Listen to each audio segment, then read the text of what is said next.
आमिर की आज पेशी हुई है। दिल्ली के पटियाला हाउस कोर्ट की एनआईए कोर्ट में पेशी हुई है। कड़ी सुरक्षा के बीच आरोपी आमिर की पेशी हुई है और कोर्ट परिसर में मद्देनजर सुरक्षा के कड़े इंतजाम किए गए हैं। रैपिड एक्शन फोर्स और दिल्ली पुलिस के जवानों की वहां पर तैनाती है। धमाके की साजिश में उमर के साथ आमिर राशिद शामिल था। आमिर के नाम पर धमाके वाली कार रजिस्टर्ड है। दिल्ली धमाका मामले में यह पहली ऑफिशियल गिरफ्तारी है और इस संदर्भ में आज पेशी हुई है। पटियाला हाउस कोर्ट की एनआईए कोर्ट में यह पेशी हुई है, जिसमें आमिर राशिद को यहां पर कड़ी सुरक्षा के बीच लाया गया है।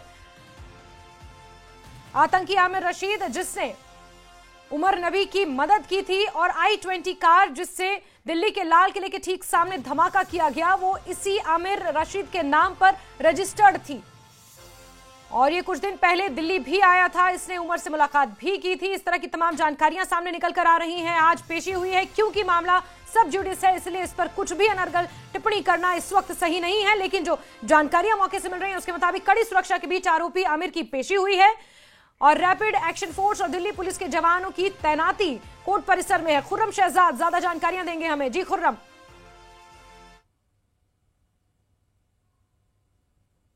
जी खुर्रम।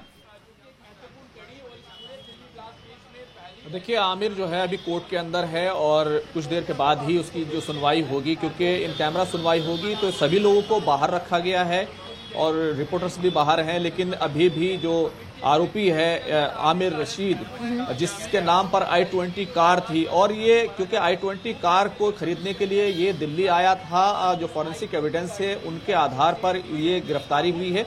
और ये गिरफ्तारी इसलिए भी महत्वपूर्ण है क्योंकि I-20 कार इसी ने उमर को दी थी। हालांकि I-20 कार की जो मालिकाना हक है, उसका जो रजिस्ट्रेशन है, उसकी एक लंबी सीरीज थी, यानी कि पहले सलमान के पास गई और सलमान से देविंदर और फिर आमिर और फिर तारिक और फिर जो है उमर तक ये कार पहुंची थी। लेकिन ये क्योंकि कार के मामले में आमिर जो है वो बुनियादी आदमी है जिसने ये कार उमर को दी थी और उमर ने इसी के जरिए से फिदायीन हमले को अंजाम दिया था, तो उस ये कह सकते हैं आप इसको पहली गिरफ्तारी है। और इसके बाद अभी पटियाला हाउस कोर्ट का जो स्पेशल एनआईए कोर्ट है, इस पूरे मामले में वो सुनवाई करेगा, दलीलें रखी जाएंगी और जाहिर सी बात है एनआईए जो एक लंबी रिमांड जो है वो मांगेगी ताकि इसको अलग अलग जगहों पर ले जाकर इससे पूछताछ की जा सके और जो दूसरे लोग हैं जो दूसरी जगह हैं उनकी निशानदही की जा सके। तो ये काफ़ी महत्वपूर्ण है। अभी पटियाला हाउस कोर्ट के बाहर तमाम तरह की सुरक्षा यहाँ पर है और ये कह सकते हैं कि आप ये पहली बड़ी गिरफ्तारी है। हालांकि बहुत सारे डॉक्टर्स को, बहुत सारे लोगों को पहले ही पकड़ा गया है,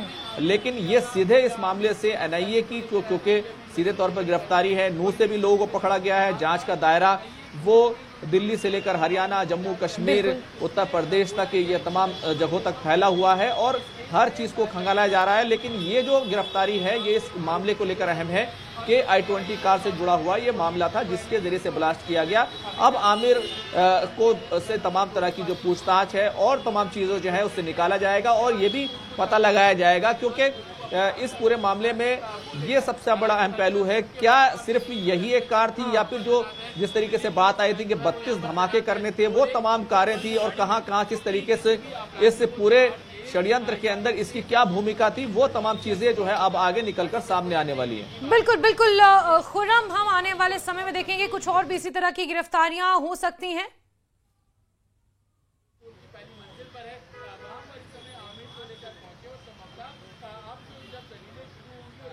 बिल्कुल, देखिए गिरफ्तारियों का दौर जो है वो चल रहा है और लेकिन आप देखिए कि अल-फलाह यूनिवर्सिटी से मुजम्मिल उमर और डॉक्टर शाहीन का जो कनेक्शंस था और उसके बाद ये धीरे धीरे ये पूरा कनेक्शन दिल्ली ब्लास्ट के बाद जो कश्मीर और पुलवामा वहाँ पर लौटा और उसके बाद इस तरह की गिरफ्तारी 11 नवंबर को भी इसको पकड़ा गया था, इससे पूछताछ जो है वो की गई थी। लेकिन बाकायदा तौर पर गिरफ्तारी जो है अब इसकी कर ली गई है क्योंकि इसके खिलाफ तमाम तरह के फॉरेंसिक एविडेंस पाए गए हैं कि ये इस पूरे मामले में शामिल था। और आगे अब क्या जो जैसे मैंने कहा कि जो प्लानिंग थी कि एक बड़ा सीरियल ब्लास्ट करना है, 6 दिसंबर की बात बताई जा रही थी कि 6 दिसंबर को तमाम ब्लास्ट एक सीरियल ब्लास्ट करने थे, उसमें 32 कारों का इस्तेमाल किया जाना था।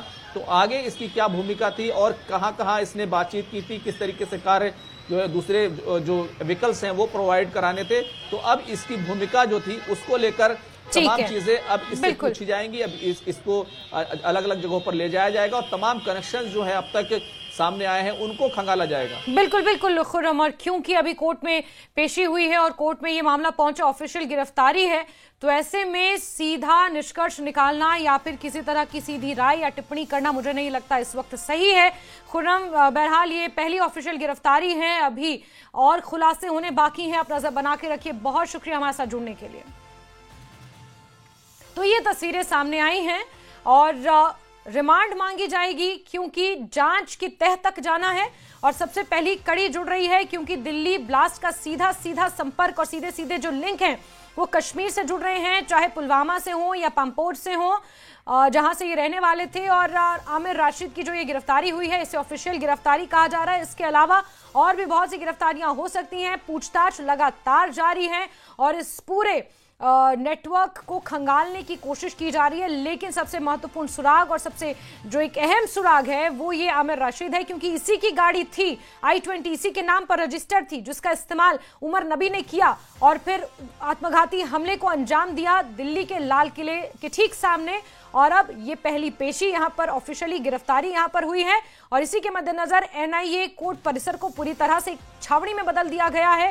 रैपिड एक्शन फोर्स वहां पर मौजूद है, पुलिस के जवानों की वहां पर तैनाती है।